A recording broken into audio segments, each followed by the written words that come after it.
Hi, everybody. We're going to go ahead and get started this afternoon. All right. Welcome to the library. My name is Renee, and I'm very glad to see you all here. Welcome to those of you who are watching the program via live stream as well. If you would, please note the feedback forms that are in your chairs and in the back of the room. If you would just share your thoughts and comments with us about our programming today. Your comments help us plan for future events. A big thank you to the Zacchaeus Foundation and KUAF's The R Word podcast for bringing this program to the library today. And with that, I'm going to turn the mic over to Dustin McGowan with the R Word podcast.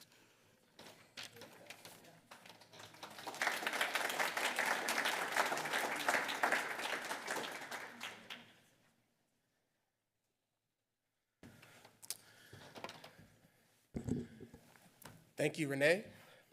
Good afternoon, everyone. Thank you all for coming here and being able to participate in this conversation, a conversation that I hope will be encouraging, challenging, and if we're honest, hopefully uncomfortable. And if you want it to be comfortable, you probably would have been better for you to be at home watching HGTV or something and watching some sitcom reruns. But we're here because we all see that it is important to have difficult dialogue. And the dialogue that we're going to have today is around the book White Too Long, written by Robert P. Jones, who has graced us with his presence today. And so it's a book that is keen on challenging how we have been shaped by white supremacy. Personally, our churches, our communities, and that we have not just have a history of white supremacy, but we're actively being shaped and moved by those realities in the present. And so in order to lead us in that conversation, we have had the gift of having Dr. Jones, who has been a friend of the podcast. If you've listened to the R Word, he's been on. And he's going to come and talk to us about this work. He is a public theologian. He is the founder of the Public Religion Institute and Religion Research Institute. And he is a person who's made a career out of telling white Christians things that they need to hear but probably don't want to hear. So if you would, please prepare yourselves to receive Dr. Jones at this moment, please.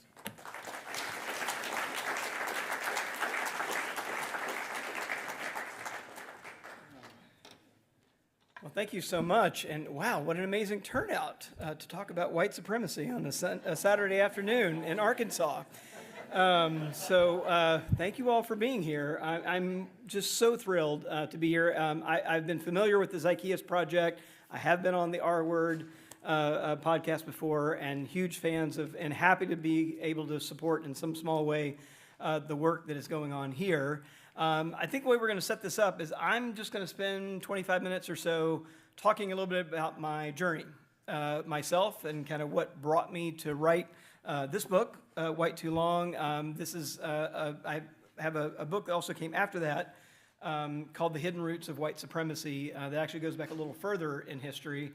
This book is really about my own family story, kind of back and forth between that and some sociology of the contemporary moment, but also rooted in my own family story. But I thought I'd tell you a little bit about that. How did I come to write it? What brought me to write it? So I am from Mississippi. Just down the way. I grew up mostly in Jackson, Mississippi, went to Jackson Public Schools there, and I grew up Southern Baptist. Maybe many of you may have had that background as well. And my family, my extended family, as I talk about in the book, is from Macon, Georgia. In fact, my siblings and I are the first of both sides of my family not to live in either Bibb County or Twiggs County, Georgia, in 200 years. Right, so that's how far back we go. This is really my sense of trying to wrestle with what it means to be white and Christian, and how those two things have become entangled with one another, and asking the question, like, can we disentangle them and what happens when we try to do that. What kind of trouble does it cause when we try to disentangle these two things?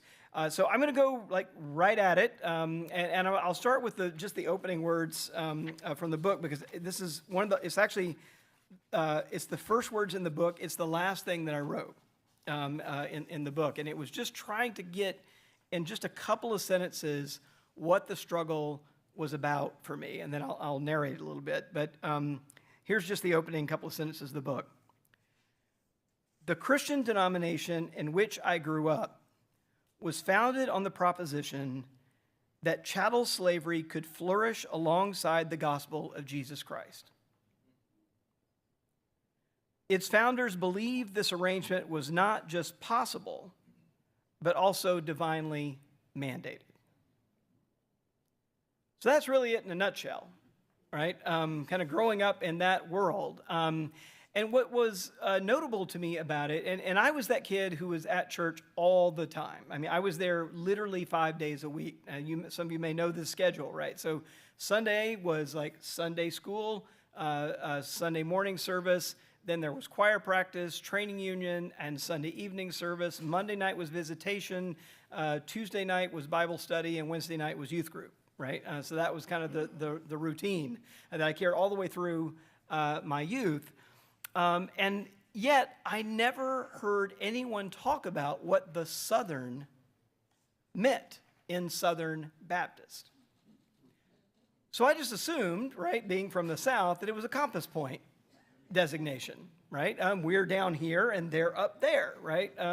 And of course, it's the American Baptists that were the Northern Baptists way back then, but that's just what I assumed. And it wasn't really until I got to seminary. So I am a graduate of Southwestern Baptist Theological Seminary, which is a Southern Baptist. It's the largest Southern Baptist seminary in Fort Worth, Texas. And I graduated there, and it wasn't until I was sitting in a Baptist history class, and I was 20 years old, that I finally had a history professor tell it to me straight, right? And that the Southern and Southern Baptists meant supporters of slavery and precursors to the Confederacy. And as I began to kind of dig into this more, I realized that the break between pretty much like the two largest Protestant denominations in the country, the Methodists and the Baptists, both occurred in the same year, 1845. Now you'll notice that is a good bit before the political secession happens, right? And so the more I began to dig into this, the more I realized oh, wait a minute. The Christian churches were the dress rehearsal for the political secession that happens later. And in fact, when you look at the history, it's not just even that disconnected. Some of the same people who were in the room in Augusta, Georgia, for designing that split between the Northern and Southern Baptists and the Southern Baptists seceding from the Union of the Baptists, were in the rooms in Alabama offering prayers and sermons around the political secession a bit later, right? So these are the same, it's the same movement.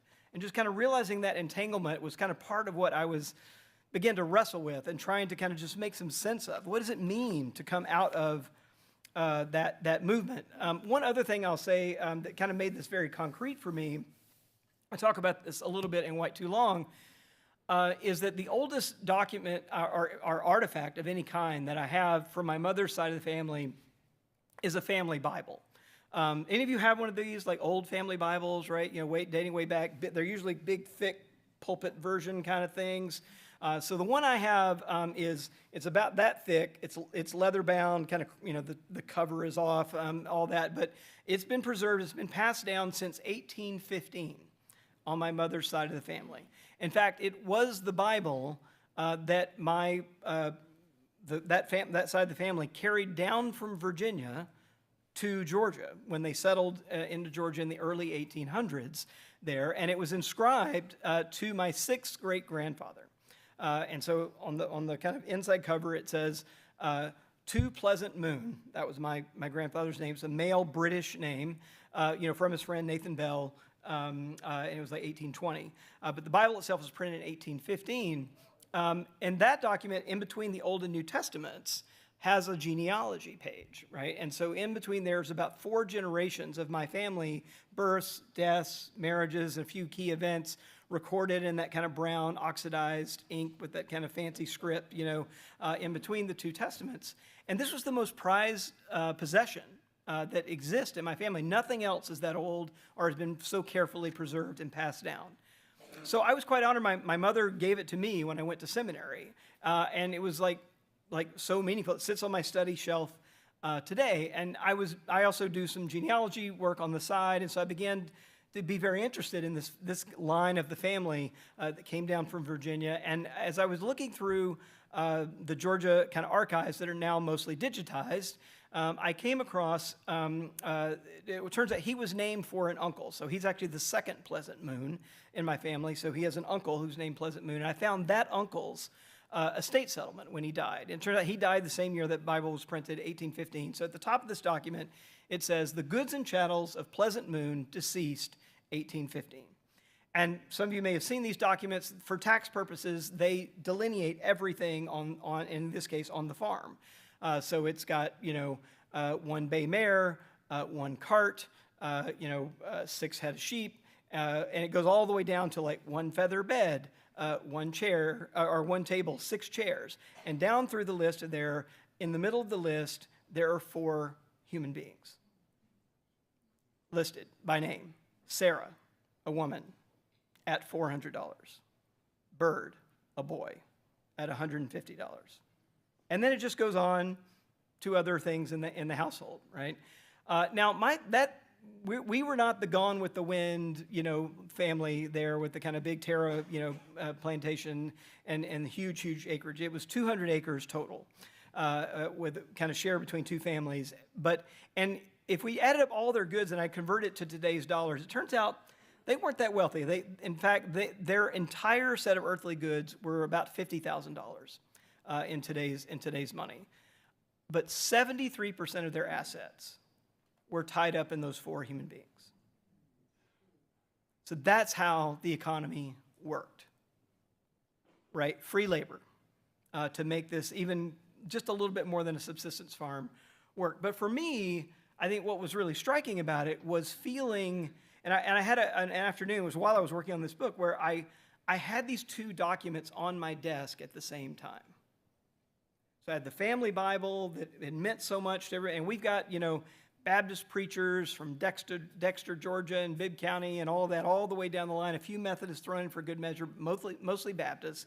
But that Bible is yo thick, and this 1 sheet of paper, and just feeling the contradictions between these 2 documents, right? The one that is about Jesus, Gospels, salvation, love, and all the good things I associated with my family, right? And then this other document testifying that this same family that so treasured these scriptures saw no contradiction between enslaving other people. In fact, we're part of a denomination that declared there was no contradiction between these things. So really, it was getting that kind of clarity along the way that began to, make me, I think what I feel like I'm doing in some ways is just kind of, where you have like a little thread in a sweater and it's got a snag and you start to kind of pull it and just it begins to unravel, right? And that's kind of what I just feel like I keep pulling another thread and another one and the hole is sort of getting bigger. And so over the last 10 years, I've written 3 books kind of just trying to get to the bottom of this. And it really has been a very personal journey for me. The other things that have struck me along the way is that it's not like this was a great mystery, right? We fought the bloodiest battle this country has ever seen defending this point of view, all right? And then along the way, too, we then set up innumerable laws. We set about domestic terrorism and lynching to defend this point of view, right? All with a kind of theological veneer that was maintained by white Christian churches in the country. And we had all along the way Christians of color saying, wait a minute, you might want to read that again, and calling us to account. And just a few things that really stuck with me here. I'll go kind of back first to Frederick Douglass, So the same year, 1845, that the two largest white Christian denominations are splitting over the issue of slavery. And just by the way, every Protestant denomination in the country splits, right? It's not just the Methodists and the Baptists. They all eventually split over slavery. So that same year, 1845, is the same year that Frederick Douglass publishes his first autobiography. Now, I was actually assigned to read that in school, but I was not assigned to read the appendix to the autobiography. Now, I don't think this was a mistake in retrospect, because like I didn't read it actually until I was doing the research for this book, but the appendix to his first autobiography is a scathing indictment of white Christianity. So if you have that book, go back and look at the appendix, right? And he says things like, the church bell and the slave auctioner's bell ring together. We have sold women and children to buy Bibles. Or he lays it out there. And even in the autobiography itself, in the body of it, he says at one point that he found, and it was actually common knowledge among him and other enslaved people, that besides becoming enslaved itself, the worst thing that could befall you as an enslaved person was to be enslaved to a Christian master.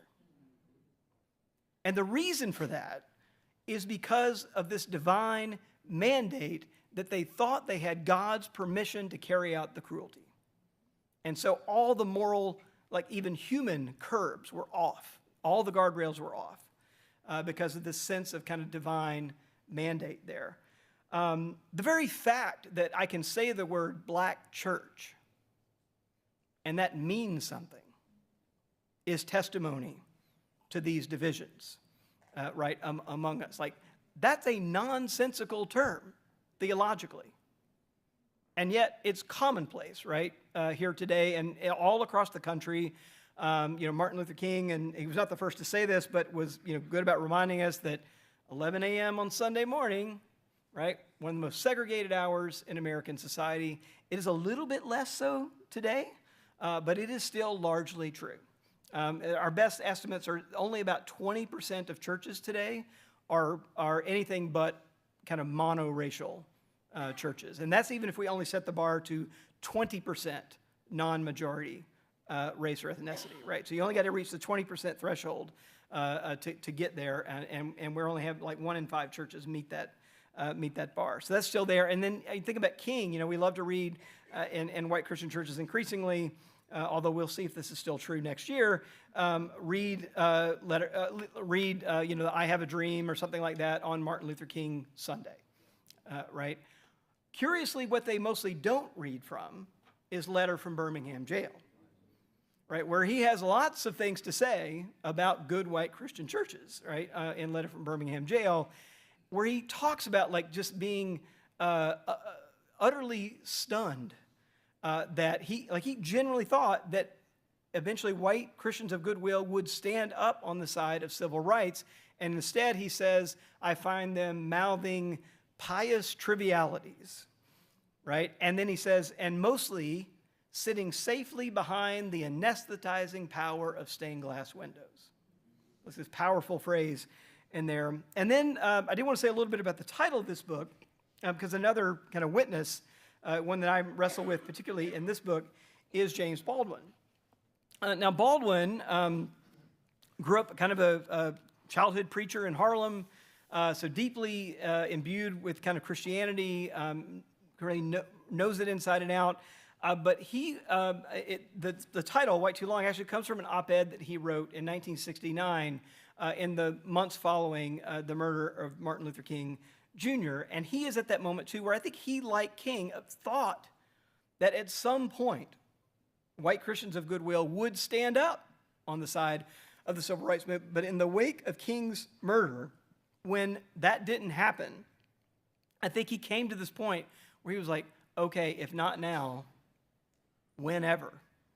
And he wrote this op-ed, and this is what he had to say. And it's, again, kind of one thing I've been wrestling with on my own journey and trying to kind of provide a response to. But this is what he says. This is Baldwin. I will flatly say that the bulk of this country's white population impresses me, and has so impressed me for a very long time, as being beyond any conceivable hope of moral rehabilitation. They have been white, if I may so put it, too long. They have been married to the lie of white supremacy too long. The effect on their personalities, their lives, their grasp of reality has been as devastating as the lava which so memorably immobilized the citizens of Pompeii. They are unable to conceive that their version of reality, which they want me to accept, is an insult to my history and a parody of theirs and an intolerable violation of myself. So I feel like a lot of my own journey has really been trying to take seriously these words from our fellow Christians of color, those of us in the room who grew up like me thinking of yourself as white. And as I've really been wrestling with this, one of the things I also came in the historical materials, it was common in the early 20th century for even good-meaning liberal whites and progressive whites who thought of themselves as racially progressive to talk about the need to solve the so-called Negro problem, right, in the country. That was the terminology that was often used. Or, if they were talking about indigenous people, the Indian problem, right, which is kind of the same root here. But the thing that I've become more and more convinced of is that, like, if we really look at the upstream challenges here, it really isn't the so-called Negro problem or the so-called Indian problem that we really have to wrestle with if we want to get to the root of it. At the headwaters of all of this is, I believe, a white Christian problem. That's the thing that we really have to take seriously here. So, you know, in the book, so there's the history here is pretty plain in front of us, however much we may want to deny it.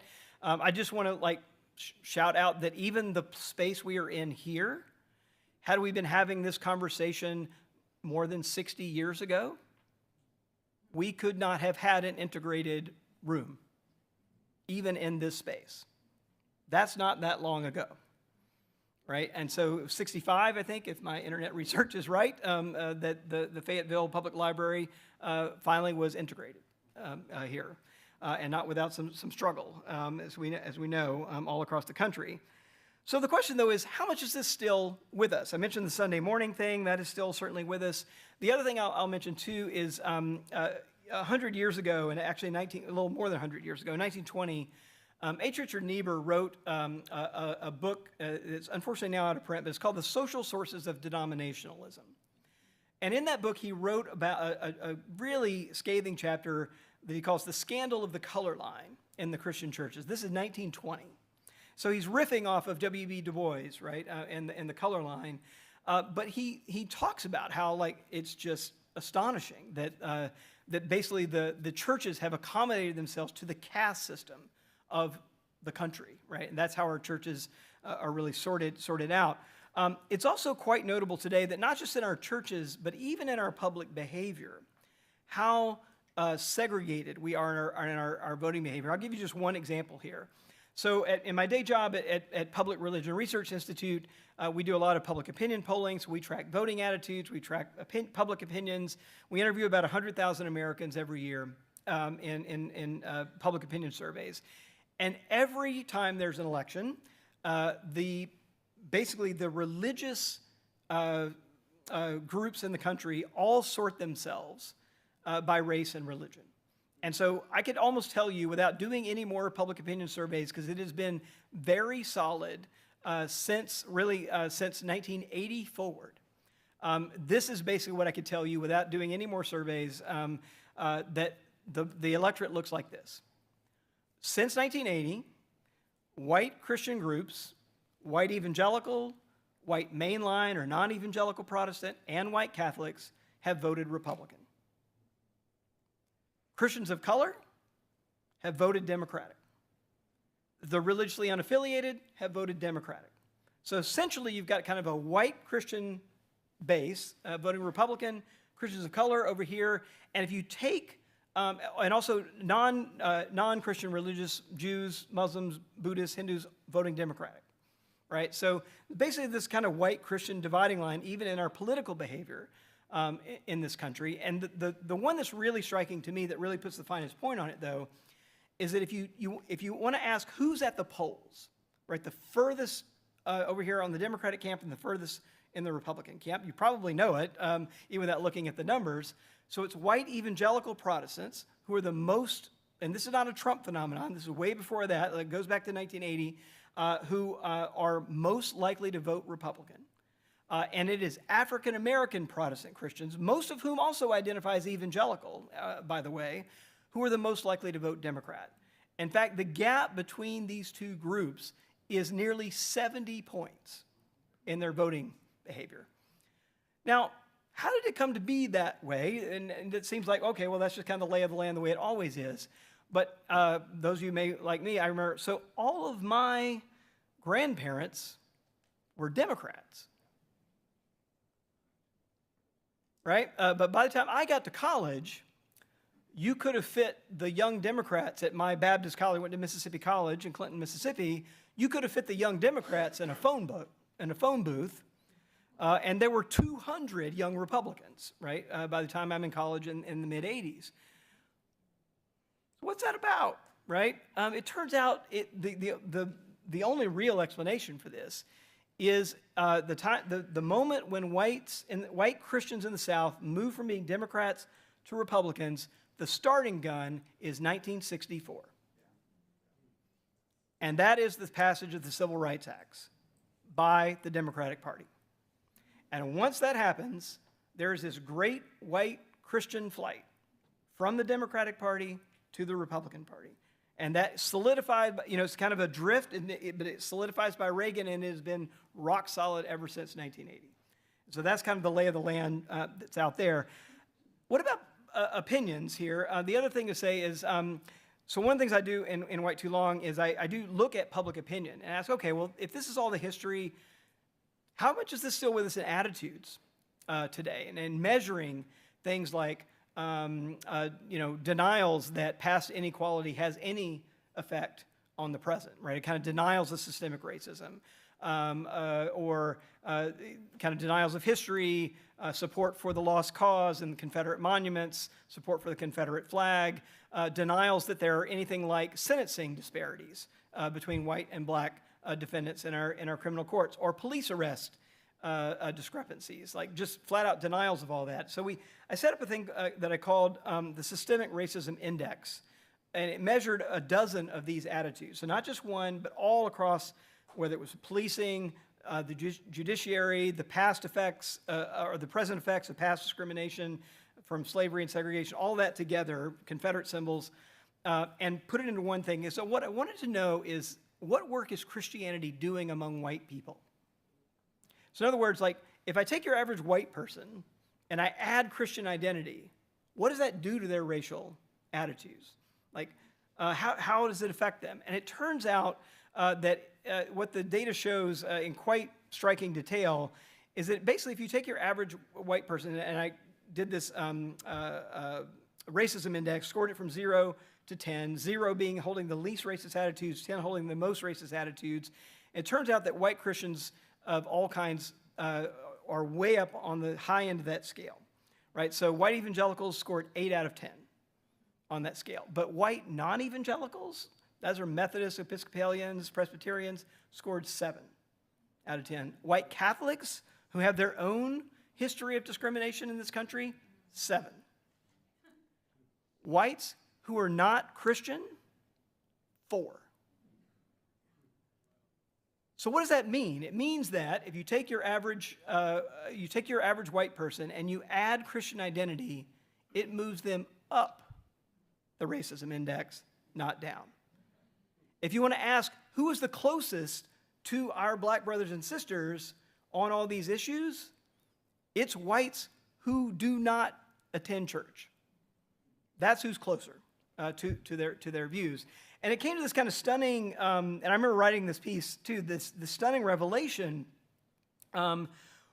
where I realized, like, okay, well, all this data, what it means if I boil it down to layperson's terms, it means this.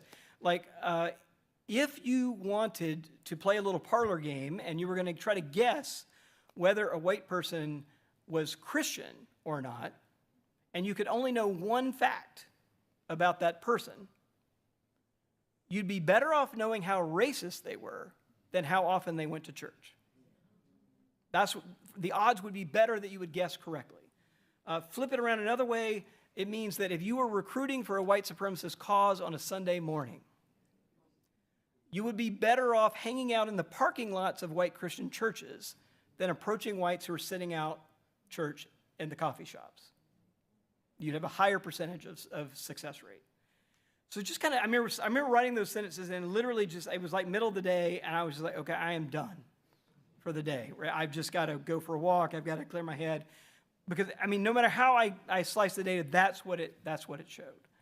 And so it meant that this was like so deep in the DNA.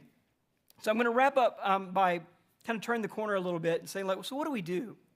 Right? So there's clearly some theological work that we have to do to kind of disentangle that stuff from everything from white Jesus, right, to the hymns that we sing. I remember when we sang over and over in my Baptist church, "Wash me and I will be whiter than snow.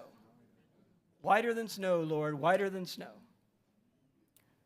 By the normalizing, right, of whiteness with goodness, right, of those kind of things, and that white Jesus up in the in the stained glass or in the painting in the hall, reckoning with that stuff. The other thing, though, I think, and I'm going to read just a section here to close this out, is this sense that realizing like how complicit we have been in the brokenness of our society around race. Like, we've not been sitting on the sidelines. Like, white Christian churches have provided the most powerful justifications and excuses for that worldview, right, that the country has known.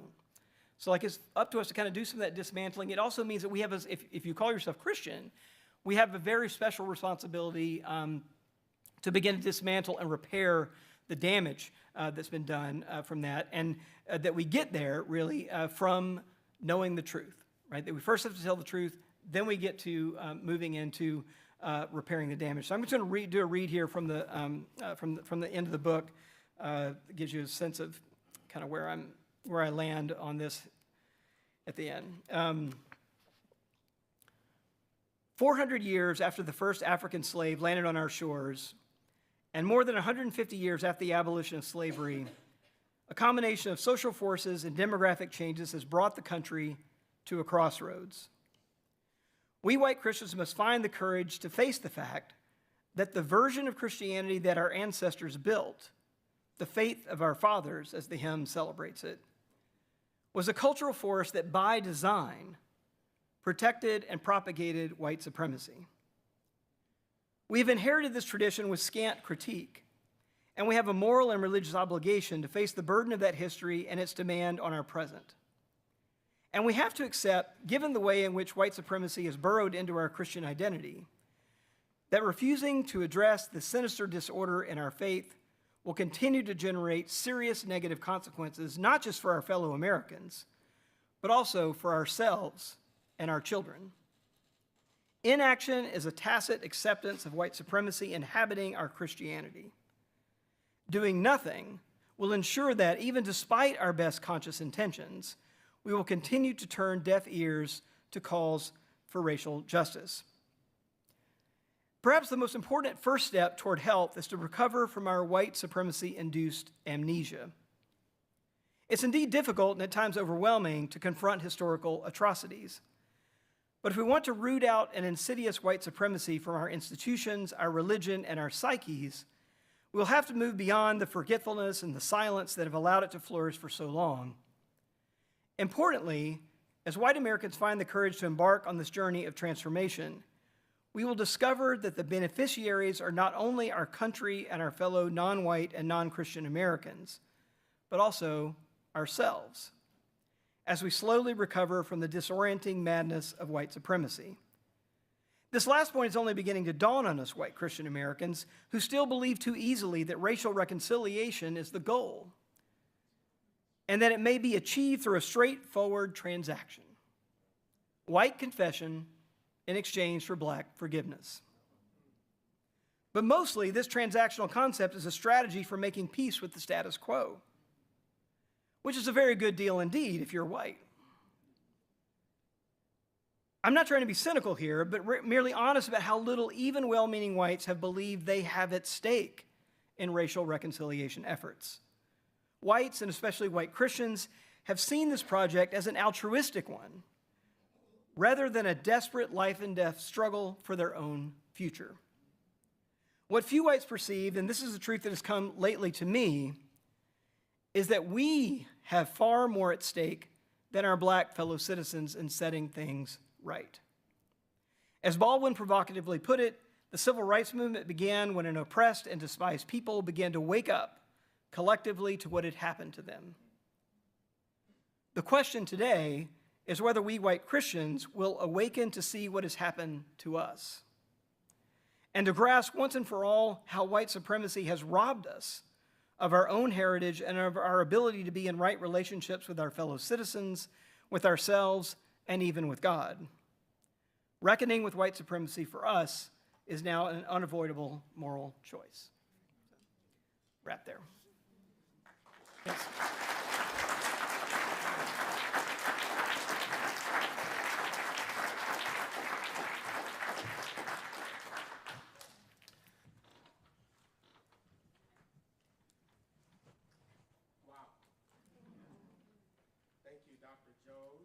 For that talk. I feel like we just need a moment to take a deep breath. So if you would, just take a deep breath. Exhale. Now I assume that there's a lot of different reactions to what we just heard.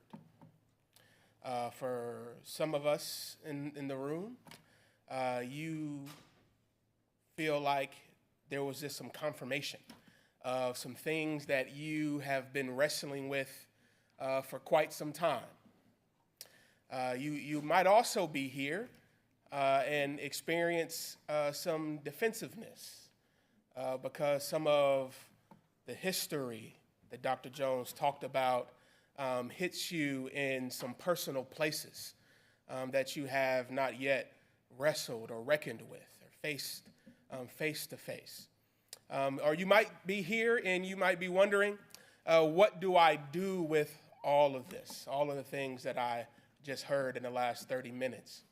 The great thing is that we are not done with the conversation for this afternoon, but we're going to have a panel discussion. Before we get to that, I want to apologize because I made the same error this time that I made when we did the Big Payback video show, and I didn't introduce myself. And so my name, I'm super afraid of talking too long. I'm a black preacher. I get long-winded, and I know if I get started, it's going to be hard for me to stop. And so, but I'm Dustin McGowan.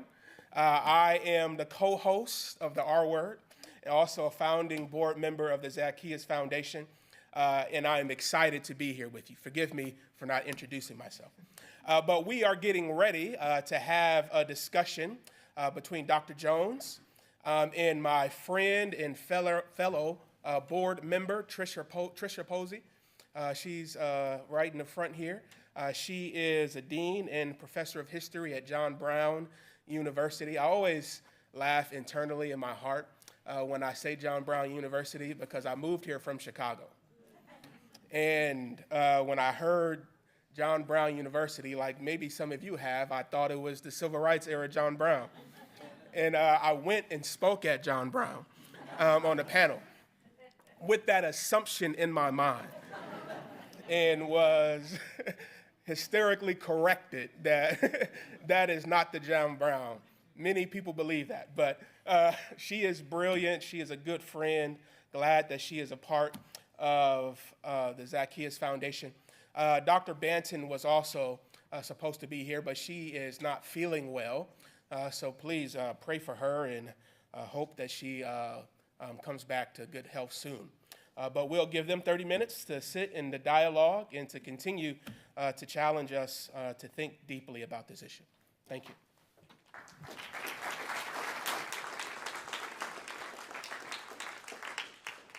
Thanks, Dustin.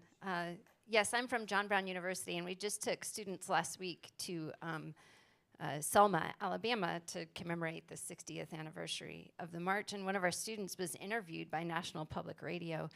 And I'm convinced it's because they knew we were from John Brown University. They thought, oh, this will be great. This is we know who John Brown is. It's not that John Brown, different John Brown. It is an incredible privilege to be here and to be able to talk with you about your work. I have my copy of the book, which has a lot of Post-it notes in it. You can see and you can tell by the number of Post-it notes just how engaging it was. I led a book group, my book group's here, in reading this book, and we had so many incredible, hard conversations about what you wrote. And I think one of the beauties of the book is that you, as a social scientist, weave both your personal narrative and the social science research into the book. And I would love for you to start with your personal journey. At the end, you talked about this work really being a life and death struggle. And so I wonder what that struggle was like for you, and what allowed you to persist when it was hard. Well, I'll give you a little more color about that little world I grew up in. So I grew up on the working class side of Jackson, Mississippi, in a segregated neighborhood that was annexed from the county in the early 70s in order to pull more white people into the city limits. Right, so that's, even from the beginning, like, that's kind of what's happening there. It also meant that because the county, even more than the city, was resisting desegregation, my elementary school, so I'm 56 years old, I was born in 1968, and it wasn't until I was in third grade that Jackson Public Schools got around to integrating our elementary schools. Like, I remember that. Like, that was weird to me to even say, like, that's my world, right? Not my parents, but me, like, lived through that. And our churches had nothing, absolutely nothing to say about that. Like, so here's our whole social world changing, right? First black teachers, first black classmates, no mention whatsoever, just like, yeah, nothing happening here, just move along, nothing to see, move along there. But I went on, so I was, then from that point on in integrated public high school, but my high school followed the University of Mississippi's lost cause fetish, and in the 1950s, actually after Brown, renamed its mascot to be the Rebels, right? And so our mascot in the 80s was a Confederate colonel in a Confederate uniform. Our cheerleaders flew the Confederate flag and ran it up and down the track when the football team scored a touchdown. The band played Dixie. We were red and gray. Our colors were all of that. And that was like, I drove a truck with a Confederate license plate on the front of my truck in high school. It's like, that's the world. And I parked that truck 5 days a week in my local Baptist church, right, with its Confederate license plate on there, and nobody thought anything about it. So I think that's the world. And then even in college, I just kind of, to kind of pull these two threads together. So I went to Mississippi College, and what is Mississippi College's mascot? The Choctaws, right? And at the football games, so my little Baptist college, I went from the Rebels to the Choctaws, and at the football games in college, we were chanting "Scalp 'em, Choctaws, scalp 'em," right? And and putting face paint on, right? In the so like, that's the world, and so I think that my reactivity and the earliest, there were always these, I think, if you had any conscience at all, there were these little moments. Like, I remember the first time we had a black friend of mine who came to church, all white church, and I write about this in the book, that it caused an emergency deacons meeting to figure out what the hell the church was going to do if his family wanted to join our lily white church, right? It was like a panic from just our one friend showing up on a Sunday morning to services with us. So, but I remember, so like there were little moments where I was like, like, what? They're doing what? Like, it just, but then it just kind of went on. And then that moment in seminary I mentioned. But the emotive part of this is once I got my hands around it, I was angry. That was like my first reaction. I was angry, and I was angry because I had been lied to, right, by the truth-telling institution. Right? I mean, we sang cantatas around like, you shall know the truth, and the truth will make you free, right? Yet, man, there was truth nowhere to be found, about who we really were in that world. So I was angry because I'd been lied to by my pastors, by my Sunday school teachers, my kind of white teachers at school, all that. So I think that's was the early fuel of it. And then reading people like Baldwin and King. And another thing that has really stayed with me that I think there's some real truth to, that Baldwin talked about what he and many others thought about white people, right? And he said, we thought about that much. We kind of thought of them as the slightly mad victims of their own brainwashing.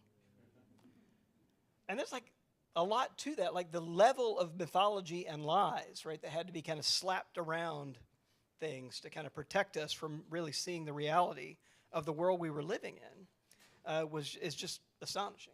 So. Thanks. In the second chapter of the book, you talk about theology and the ways that white supremacy has shaped white Christian theology. Kind of in the spirit of Douglas and King and Baldwin, kind of pointing to there's something awry here. There's something that's been twisted here. Can you unpack a little bit of what you write in that chapter about the effects of white supremacy on white Christian theology? Yeah, well, I do have a seminary degree. I think I got called a public theologian in the intro. That's an interest. I'm not sure I'd quite claim that, but I do care about theology and try to write out of that knowledge that I have. And I did start trying to think okay, so how does this belief system work then, right? It did all kinds of little things that I began for example, if there was anything I heard over and over and over again, it was, let Jesus come into your heart, right? And we sang hymns, let Jesus come into your heart, and that was in every service, there was an invitation, right? And that was the thing. If you never let Jesus come into your heart, now's the time to do it. Come on down the aisle, we'll see you there. And we're singing the hymn, let Jesus come into your heart, over and over. And even that, where you start unpacking that, and you realize even that depends on Jesus being white, right? Because there's an intimacy about that metaphor. And you think about what does it mean, right? You're going to open up, literally open up your insides, right? To kind of let this other being come in and abide with you. And, and if you ever kind of doubt the whiteness of that Jesus, just ask whether people would be able to sing that song about a brown Jesus. Are you going to sing? Are you going to teach? To put it the most bluntly, are you going to teach your white teenage girls to sing "Let the Brown Man Come Into Your Heart"? I don't know. I doubt it. And so just that is a giveaway, right, to kind of the power of whiteness that hides there. The only non-chart graphic I have in the book is an image of Jesus coming out of the tomb. It's a pencil sketch, and it's a white Jesus, coming out of the tomb, and it's in there because it was drawn by Dylan Roof. So Dylan Roof is the mass murderer, right, that gunned down people at Mother Emanuel AME, who wrote the screed about wanting Christianity to be a warrior's religion and wanting to start a race war in the name of Christianity. And as so in his journal that he was keeping in prison, there's all this kind of racist screed and stuff. But what never really got mentioned by any mainstream media is that on every other page, there's Christian iconography and sketches, crosses, images of Jesus. Even he made himself like a personal logo, right? That has like his name, and it's got like 88, which is the Heil Hitler kind of code for Heil Hitler in there. But in between all these kind of other symbols is a cross in the middle of even his own personal logo of like who he saw himself to be. And the thing I write about it is he was a church-going Lutheran. Like, he grew up in the church. And I couldn't help but think, like, if he had grown up in a church that had a brown Jesus on the wall, could he have done what he did? I mean, who knows, right? Can't say definitively, but I think it would have been a lot harder if he had been grown up thinking to love a brown Jesus on the wall and not the white Jesus that could so easily stand in for his white supremacist, violent worldview. So those are just a couple of things. I dig in some other things too, but just trying to take seriously the way this is so tightly wrapped up in ways that, you know, we don't even see, we're not even aware of because you're just inside of it so much. But the other thing to say is that I really became convinced of is this last thing I'll say is realizing that in many ways among the Southern Christian churches that split, the very clear pre-belief was this belief in white supremacy. And so any theology that happened had to happen in a way that was compatible with that. And so that, I think, is like also thinking like, oh, wow, it's just like you got this center tent pole, and anything that gets created has to be fit, right, around that preconception, that pre-conviction. And by the way, just quickly, white supremacy, like I think we often, if you're white, you often tend to think about white supremacy as like some faded black and white photograph with the KKK, right, kind of grainy photograph with the KKK burning across. But I in the book, I try to ask people to kind of bring it a little closer. I don't think that's what it means at all, right? If you just flip the words around, like from white supremacy, the jargony term, to the supremacy of whites, then you get to things like black people can't come into this library, right? Can't use the pool. Can't go to that school, can't live in this neighborhood. And that is a universal story across the entire country. And not from LA to New York, not just in the South, right? That is something we've lived with through the whole country. This idea that the best things the country had to offer, whether it was the GI Bill or federally guaranteed home loans, or the better places to live in the country, or the better schools, or the better libraries, or the better swimming pools, the parks, it was all about that stuff's reserved for us, right? Because we're superior to you. That's white supremacy. I want to ask a sort of corollary question on the flip side of that, and that is, are there doctrines, traditions within the church, theological understandings that can help us to address some of that captivity that we've experienced? Yeah, so I'll make this like really poignant. So I've heard a lot of people in our current moment talking about, you may have heard this in some progressive Christian circles, is this a Bonhoeffer moment we're facing in the church?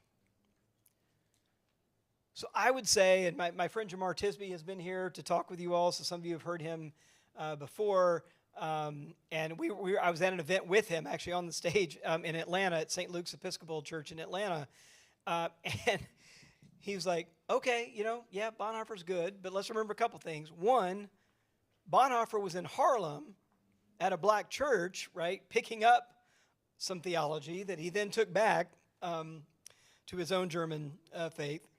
And two, if you're looking for a social justice tradition or one that is or a Christian tradition that's spoken up against white supremacy, we got black churches all around us that have been doing that for like a few centuries, right? And largely being ignored by white Christians. So I mean, for me, it's like going back. What does it look like to read Du Bois and King and Kelly Brown Douglas, like a more contemporary voice, Her last book is Theology where Black Lives Matter. It's about hope. It's an amazing book. But like, if you're white, reading those voices, right, I think is the way to kind of get critical leverage on our own theology, because our own theology, I think, has become so like the wings have been clipped, to kind of keep it tame in a way. Thanks. You outline very well in the book the ways that white Christians have participated in segregation historically, white flight, and the church's involvement in things like redlining and historic injustices in which the church was involved. What does that look like today? Well, I'll give you a couple of really personal examples. So the church I grew up in Southwest Jackson, Mississippi, the church building is still there. It is, in fact, still a church, but it is now a predominantly black missionary Baptist church. All the public schools that I went to, elementary school, middle school, and high school, when I was in those schools, they were newly integrated, and I lived through kind of this little window of successful integration in Jackson Public Schools.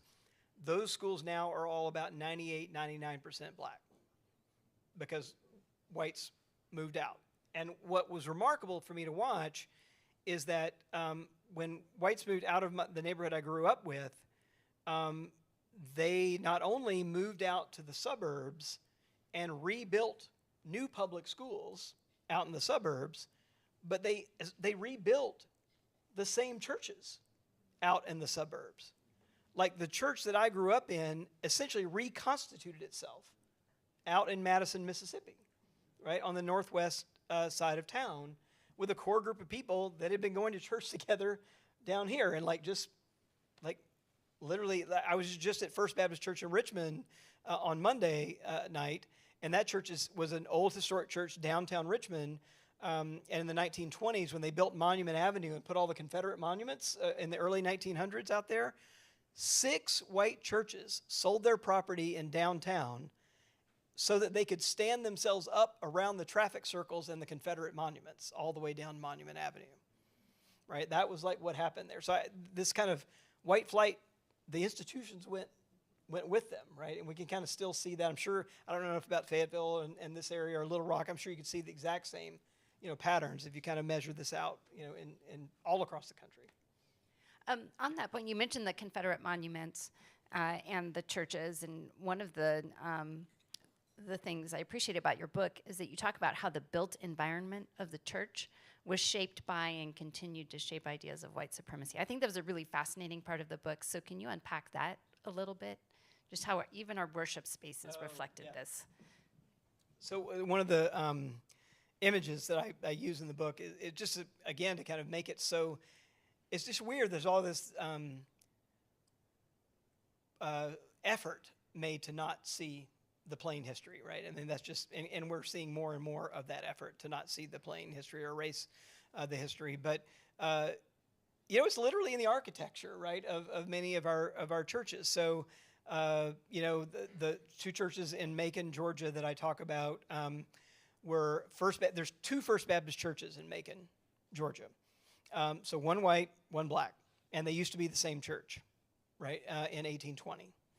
So you can kind of sketch the history yourself by knowing those facts. But the early history of that church is that the back rows of the church were reserved for enslaved people that white people forcibly brought to church with them.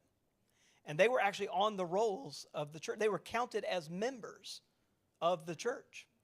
And in fact, when the church, this is First Baptist Church of Macon, when the church fell on hard times and was having trouble paying the pastor and having trouble making its mortgage, they actually sold members of the church to make up the balance of the church budget, right? So that's kind of where this is. Other churches, you'll see separate entrances sometimes that are built. If you ever see two doors in the back of an old church, 19th century origin, you can absolutely bet those aren't for men and women. Usually those are for white and enslaved people. Balconies, right, built where often people had a separate entrance and they were shuffled up to the balcony.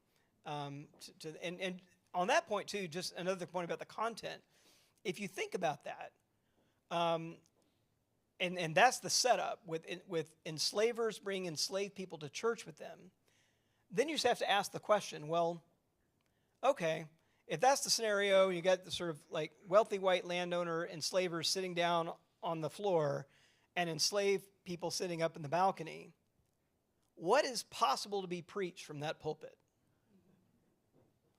What is possible to be read from the scripture? What is possible to be prayed in the prayers of the people? Like what liturgy could you do and not do just from the architecture and the setup of the building, right? And that architecture extends all the way into the text itself. Fisk University has a copy of a Bible that I write about that it's been nicknamed the Enslaver's Bible. But if you look at it, it's a Bible printed in England for use with enslaved people in the British West Indies. And in there, again, this gives you a clue as to what could be preached or read in those kinds of environments. So that, just to give you one example, that the Bible includes the book of Exodus, but it only includes the passages where the Hebrews are enslaved. It does not include the passages where they're freed, even though it keeps the title Exodus, right? It includes the passages that say, slaves, obey your masters. It literally excises the passage that says, in Christ there is no slave nor free, no Jew nor Greek. That's gone, right? And because that was the Bible that was to be used with enslaved people.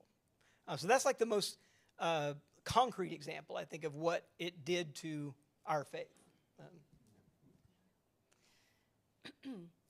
So it's striking to me that this book was published in 2020, which was a pretty significant year. I mean, a lot happened that year. It was the killing of George Floyd, Breonna Taylor, Ahmaud Arbery, and a lot of talk about racial reckoning in the United States. We're now in 2025 in our own particular moment. And I wonder what you might say is we can look at in this book as we think about our own moment today in 2025 and some of even in the past 6 weeks, things that have happened. Well, look, I'll be as blunt as I can. I think we're experiencing backlash number 2. So, what's pretty clear, so the book before this one I called The End of White Christian America, and it was a demographic book, and it was really looking at demographic change in the country. I still think that much of what we're seeing and the reactivity and what I've sometimes only half-jokingly called the great white Christian freakout moments that we're experiencing is because of the demographic changes in the country and the changing norms in the country. And just to make this really concrete, when Barack Obama, our first African-American president, was running for president, the country at that time was still majority white and Christian, right? So if you measured it and you take all white Christians, Protestant, Catholic, non-denominational, all together, the country was 54% white and Christian, as it had been for all of its history, like majority white and Christian. During that 8 years where our first African-American president was in the White House, we went from being a majority white Christian country to no longer being a majority white Christian country during those 8 years. So from 2008 to 2016, the percentage of white Christians in the country went from 54% to 47%. That number today is 41%. So it's continued to slide. And I think that defensiveness and frankly, the willingness to reach beyond democratic means to hold on to power has been fueled by this demographic shift in the country, because it's never really been, in our country, the claim to majority status has always been ethno-religious.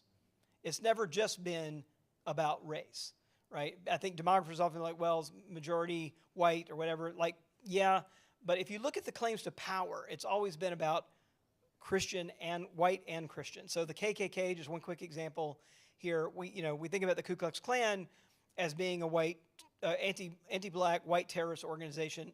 It absolutely was that. But what else was it? Right? It was anti-Catholic and it was anti-Jewish. Now, what holds all that together? Anti-black, anti-Catholic, anti-Jewish. It was white, Anglo-Saxon, Protestant Christian. That was the positive vision, right? And that it was protecting. And that's still, in many ways, what's being protected, is that vision of the country of who's really American. That's the thing we're really struggling with. And I think we've had this kind of, we had the Black Lives Matter movement. We had 2020, which is kind of like its pinnacle, I think, here. And then we've had this kind of strong reaction, to it, that we're experiencing so much to the fact that Black History Month, right, literally got purged from the federal government and from my phone. Like Google Calendar deleted Black History Month this month, right? So that's where we are, right? But it is this like desperate attempt to try to, as fast as we can, pull the covers back over and cover all that back up, right? Lest we be accountable for it. And one other quick thing, I saw the time thing. I do want to mention the word reckoning is what I call the last chapter, and it fits with what we're here to talk about today too. So there's two etymological roots of that word reckoning. One of them is British, and the other is Dutch and German. The British one is about confession. It's about ideas and verbal things, right? We reckon, we tell the truth. But the Dutch and German versions are economic. They come out of accounting, right? We reckon the books with the books, right? We kind of straighten the books out. We balance the books. That's a reckoning. And I'm hoping that like where we're going to hold the line, even amid this moment of reactivity that we're in and backlash that we're in, to stay the course, right? Because we were barely getting to the truth-telling part, like, and just barely dipping our toe into the repair part. But that we'll kind of hold the line and hold on to both of these things of reckoning, the truth-telling part and the making it right and repairing the damage part. I think that's a great place to end and turn it to our audience.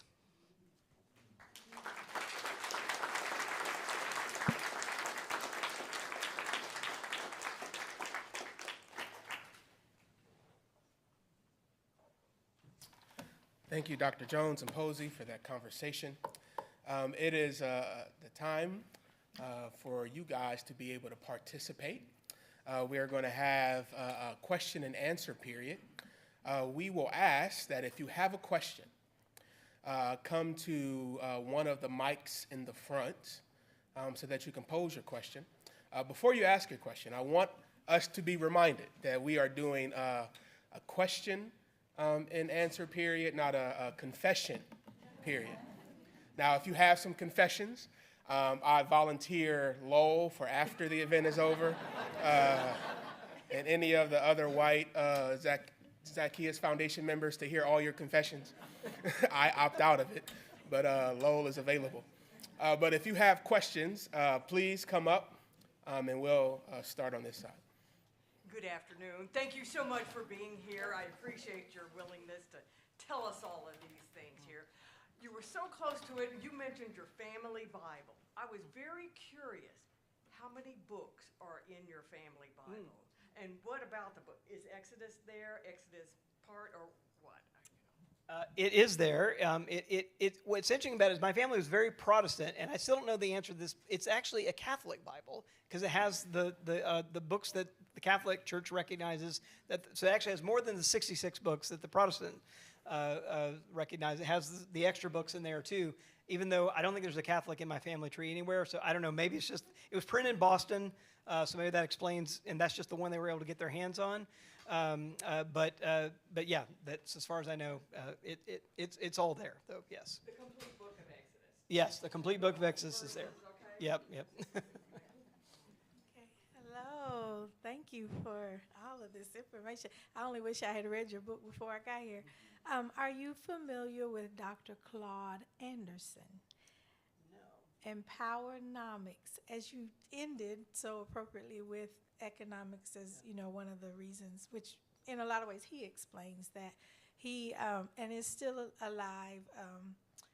I would definitely suggest you check him out. And so that's my question, because I could definitely go on with some comments, but thank you so much.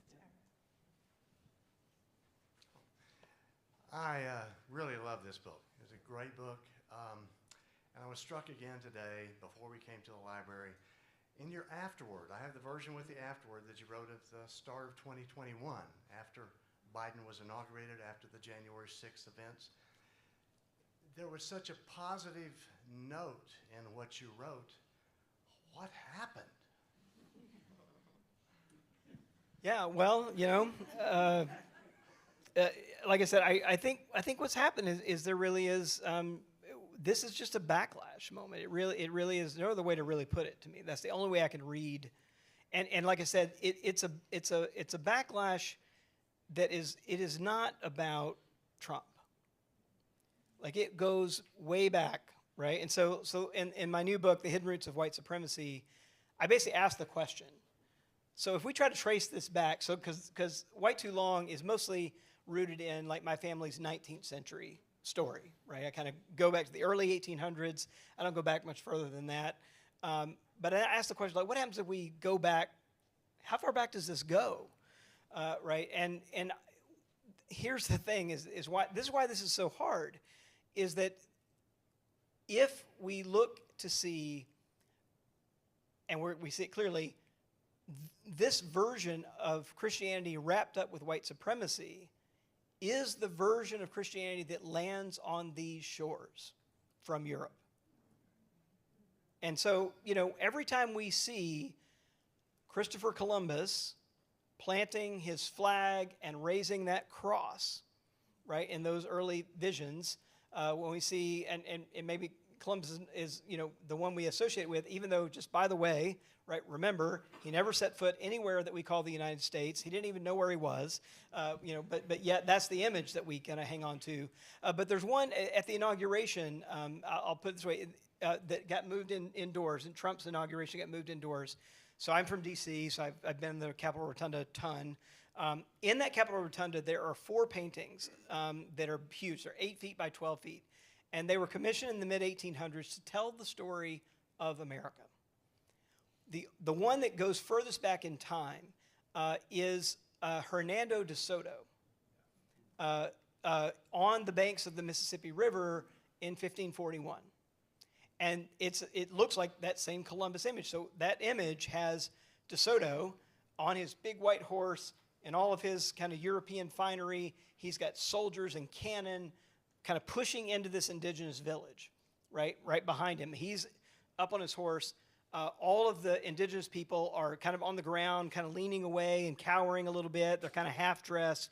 Their weapons are on the ground. And so that's the kind of overall image. But if you look in the far right image of the painting, there is this giant cross being stood up in the middle of this indigenous village, right? And so there you have, right, this claim, right? And so in many ways, I feel like if I boil down what our politics are about today, they're much less about abortion or, marriage equality, or take your pick of policy. Like, deeper than all of that, they are about who is a real American, right? And the question is, I think, that we're still struggling to answer, is still wrapped up with Christianity. Is this, all these lands, are they a kind of promised land for European Christians? Or are we a pluralistic democracy? Like, those are the choices that have been fighting it out since before we ever thought about being a British colonies or a republic. So when I think about that, like I feel like we're fighting like some, pretty intense battles but they're like the late skirmishes in like 4 centuries of struggle.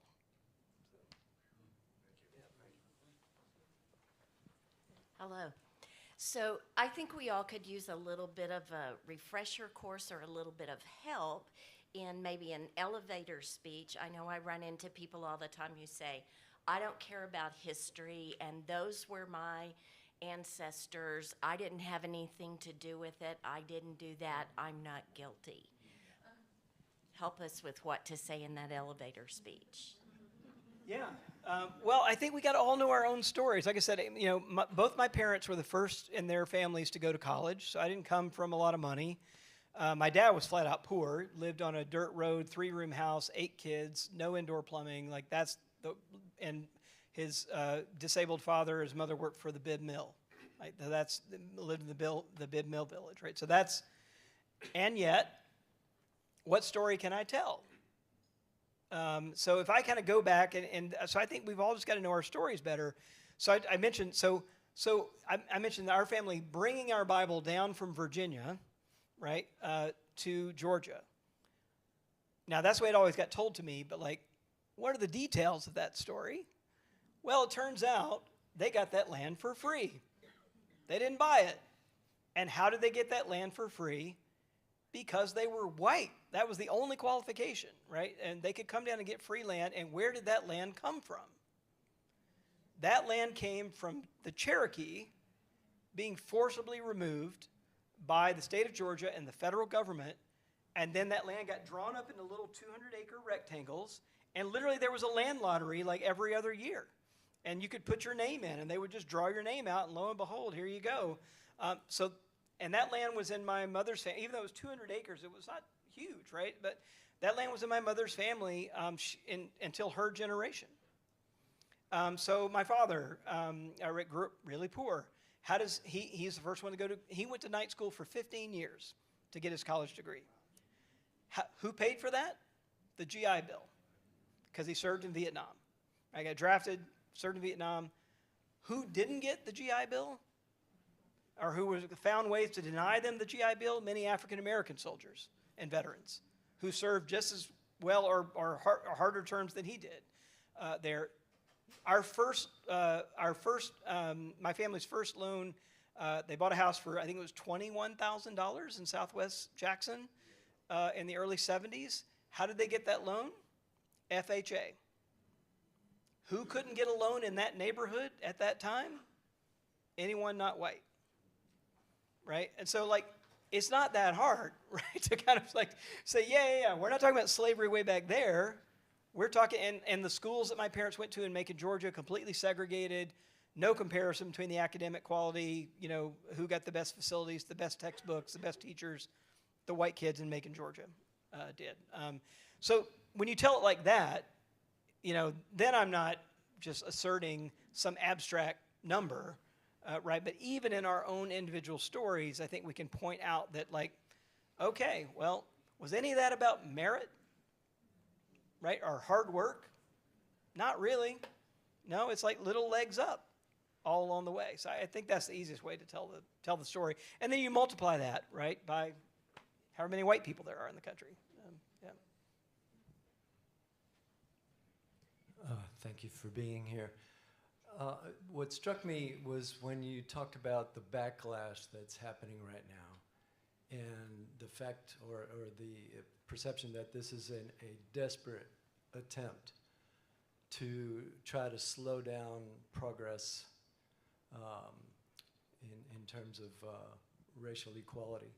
And we've seen that through history with, the late 1800s trying to make it so the laws were such that blacks couldn't vote as easily, as you would think after the Civil War they would. And then, a century ago, the Daughters of Confederacy, putting all these Confederate statues, and then, get into the 40s and 50s and everything that happened there, and then the Civil Rights law comes through, and then there are all these other ways. I remember being in southern Georgia in the late 60s, and the pool had to be open to everybody after 5 o'clock p.m. But when you talk about, all these situations, there were these desperate attempts to try to slow down progress, and then they were whisked away eventually through a lot of hard work. But now, what's your vision now to see where we get past these desperate attempts to take away Black history and, change the books that people can read and all these kinds of things? What's your vision of how we get past this particular point? All right, easy one.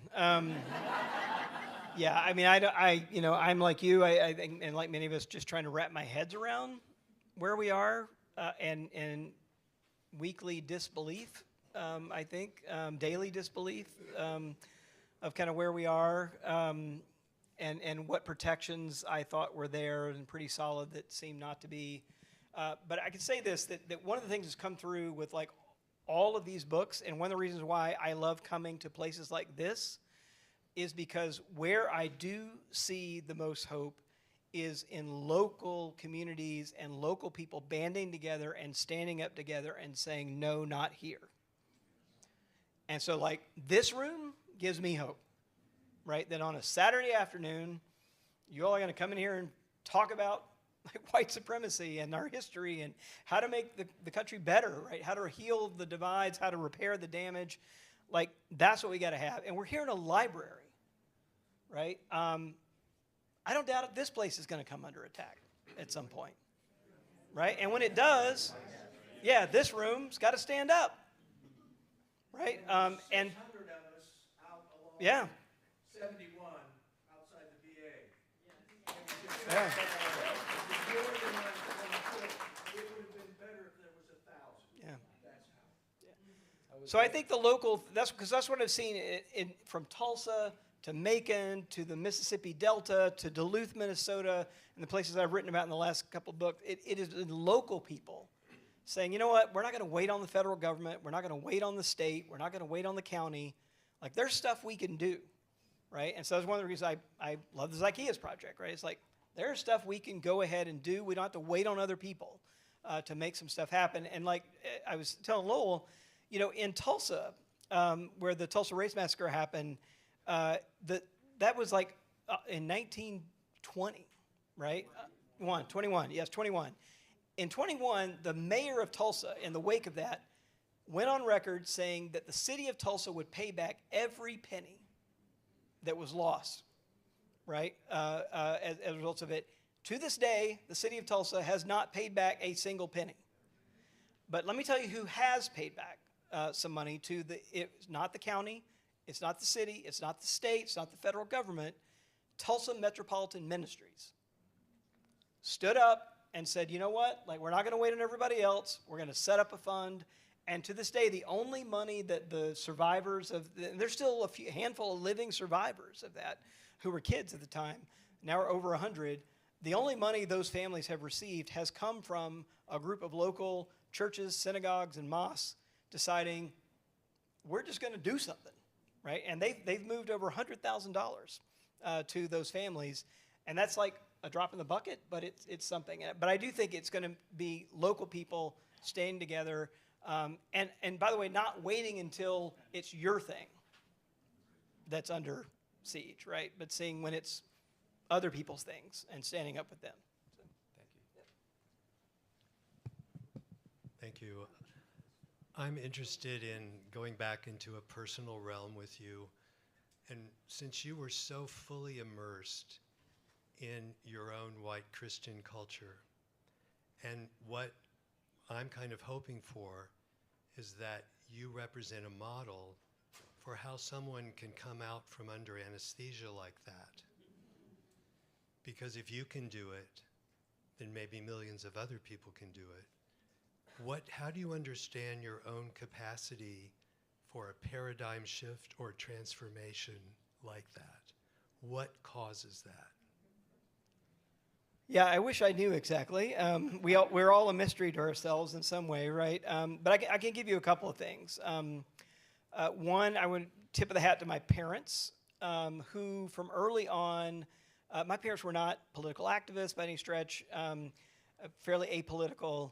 But they did take a stand against racist language being used around my brother and my sister and I, and including enforcing that when we went to visit the older relatives in Macon. Right? And so like that made an early impression, I think, on me, and kind of knew that was happening. So I think the effect of, even though no adults would tell us what the hell was going on, going to public school. I didn't go to a Christian segregation academy in Mississippi. I went to public school. And so our schools were 60-40 white black, so it was not a token amount. It was so I played on integrated sports teams, and I think that also gave me a window in, because I'll give you two quick examples.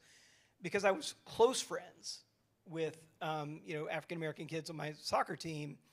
Like I remember two incidents. One was the KKK was demonstrating at the edge of Battlefield Park, which is where we played our Saturday soccer games, and we had to turn left and go past like robed KKK people handing out literature on the corner as we turned into the park, and realized and it made me think, if I hadn't had black teammates, I'm not sure I would have thought, man, what was that like for Nathan going through that corner, right? But I did think that because I had black class. And then the other one was we had a end of the season soccer pool party scheduled, and a few days before the party, it got canceled. And it's because it was to be at the Moose Lodge, right? And they found out we had black kids on our team, and they canceled our end of the season pool party. And just feeling some just peripheral effects, I think, of that was some. And then it was like a courageous professor, right, in seminary, reading black theologians, and so it's just like these little pieces that put it together. And then finally realizing that my own sanity, integrity, and not to be exaggerated, salvation was at stake. Right. I think that's where it finally turned a corner. Thank you. Yeah. Sorry, but that's the end of our question and answer time. It has been a great conversation. Thankful to Dr. Jones, Dr. Posey for participating. But my hope is that it does not end there, that we allow what we have talked about, what we're wrestling with, to affect our lives, affect our worship, affect the way that we do justice. Because the truth is this, is that reflection is good, having conversations is good, but if that's all that we do, we've just participated in another intellectual exercise. But the goal is to allow ourselves to not just be informed, but to be transformed. And that is, why the Zacchaeus Foundation exists, so that we can participate in the hard next level work, which is to pursue repair. And so I want to call you to listen to my brother Lowell, my dear friend, partner in this work, champion of it, as he will close this time out and invite you to wrestle with what we should do next. Thank you.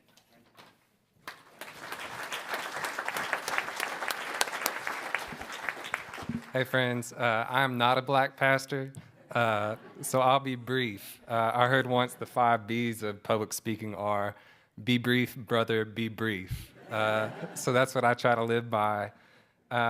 Thank you all for being here today. Thank you for coming. Thank you especially to Drs. Jones and Posey. Let's give them a round of applause.